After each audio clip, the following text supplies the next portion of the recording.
Nun sama dengan N, vokal konsonan N dulu. Bunyi apa? Vokal A bunyi apa?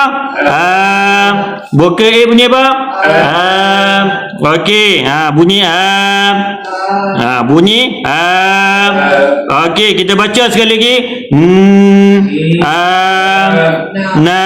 Sekali lagi.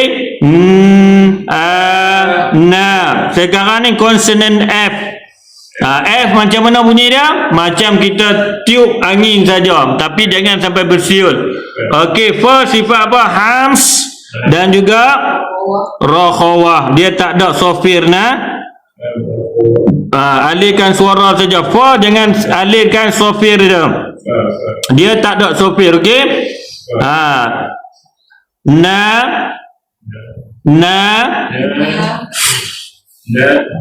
Sebut fa konsonan fa.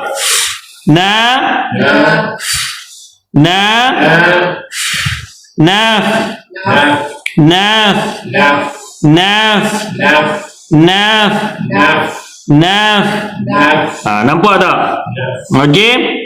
Nampak tak? Baik.